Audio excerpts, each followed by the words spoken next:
지난 시간에 갑진년 해수에 대해서 말씀을 드렸는데 계속 이어서 말씀을 드려보도록 하겠습니다. 이 진해에는 두 가지 다른 버전의 중독 코드가 있습니다.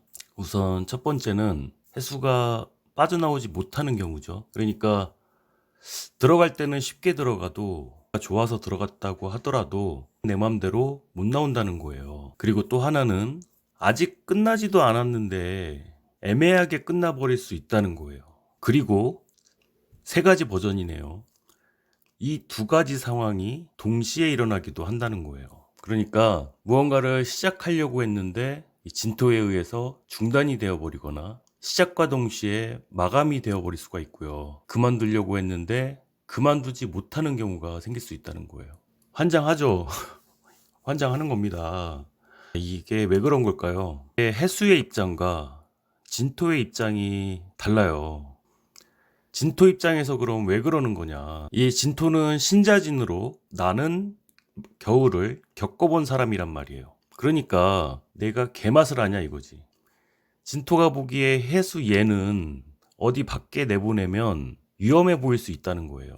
이 생지의 특징이 그런 게 있어요. 아직 시작도 안 한 걸 마치 다 되어 있는 것처럼, 경험도 없는데 잘할 수 있을 것처럼 생각하는 게 있거든요. 그러니까 뭐 해 떨어지자마자 다음날 소풍 갈 생각을 하는 뭐 그런 거죠. 해수 입장에서는 해묘미를 열어갈 생각을 하기 때문에 그래요.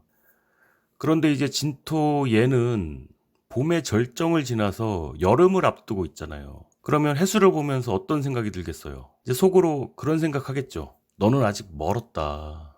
이러면서도 어떻게 구슬려요? 마치 다 받아줄 것처럼 한단 말이죠. 혹시 미필적고의라는 말 들어보셨나요? 어떤 행위로 인해서 어떠한 결과가 발생할 것이라는 것을 그 가능성을 인지했음에도 불구하고 그 행위를 행하는 그 심리 상태를 뜻하는 것인데, 이 해수와 진토는 서로에게 시점의 차이가 있지만 이 서로가 서로를 속이는 건데 고의를 가졌다고 하기도 애매하거든요. 그러니까 속였다기보다는, 그러니까 해수는 경험해보지 않은 것을 잘 할 수 있을 것처럼 그런 욕심을 낼 수 있다는 것이 되고요. 그리고 진토는 해수가 말하는 그런 것들이 뻔히 어렵다는 것을 알지만 냅둔다는 거죠. 누가 더 나쁘냐라고 묻는다면 그거는 답이 없는 거예요. 이게 지금 글자로 봐서 그렇지 실제 상황에서는요, 어떻게 일어나냐면 서로가 좀 찜찜한 건 있어. 찜찜한 거는 분명히 있어요. 분명히 있는데 각자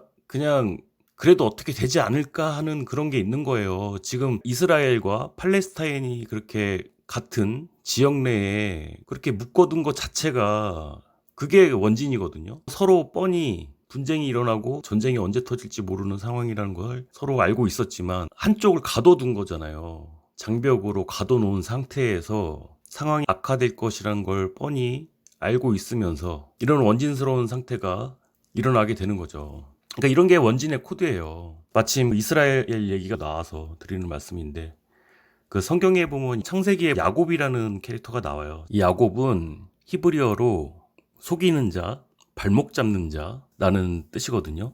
이 야곱은 쌍둥이로 태어났는데 태어날 때부터 발목을 잡고 태어나거든요. 제가 왜 진토와 해수 얘기를 하다가 이 얘기를 하냐면, 야곱이 계속 속고 속이고 발목 잡고 발목 잡히고 계속 그러거든요. 결국은 쫓겨나서 타지에서 얹혀 살면서 종노릇을 한단 말이에요. 거의 한 20 몇 년 동안 붙잡혀 있단 말이에요. 결국 그의 인생을 들여다보면 그 받은 것만큼 그 몇십 년의 기간 동안 계속 그걸 되갚아주면서 살아요. 다른 사람들이 잘 되게끔 계속 그렇게 되갚아주는 삶을 살고, 어떻게 보면 그게 야곱이 가진 복이었던 거죠. 그래서 나중에는 고향으로 돌아가라는 하나님의 명령을 받은 야곱은 계명을 해요. 이제 그게 이스라엘이란 말이에요. 그러니까 내가 어떤 행위를 하는 것이 과연 내가 지금 하는 행동이 복을 짓고 있는 것인가, 내 욕심에 의한 건 아닌가. 보통 사람의 기억도 그렇고 사실은 내 욕심인 건데, 내가 좋은 일을 하고 있다든지 내가 복을 짓고 있다는 그런 걸로 포장해서 기억하고 있는 경우가 많거든요.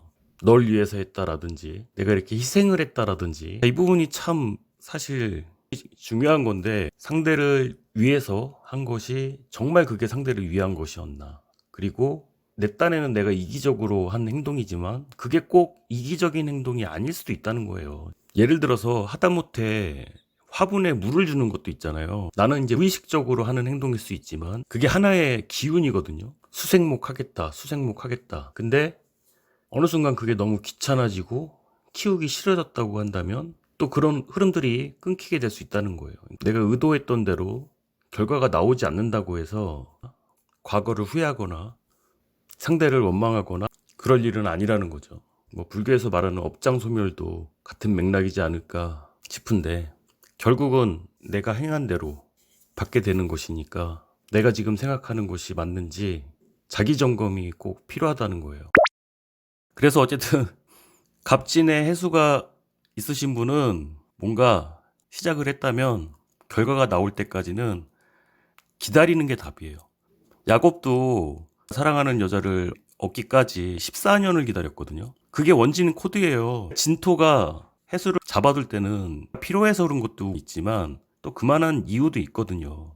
나중에 내보내줄 때는 모든 걸 다 주겠다, 뭐 이런 식으로 다른 거 없어요. 해수 입장에서는 너무 무리한 욕심만 안 내시면 됩니다. 나는 이 해자축의 경험을 아직 모른다. 뭐 지난 경자신축년 뭐 다 지나오지 않았나요? 그러니까 그걸 하시라고. 경자신축, 이민, 계묘, 그 지나왔던 경험이 있는 걸 하시라고요. 근데 문제는 그동안에 안 했던 거를 하게 되면 문제라는 거예요. 이게 포인트입니다. 지난 겨울을 지나오면서 내 노하우가 쌓이고 했던 걸 하셔야 된다는 거예요. 이게 묘하게 이렇게 변형돼서 오는 경우가 있어요. 연월에 있으면 또 얘기가 달라요. 대운에서 들어와도 얘기가 다르고. 다음 내용 궁금하시다면 구독 눌러주세요. 감사합니다.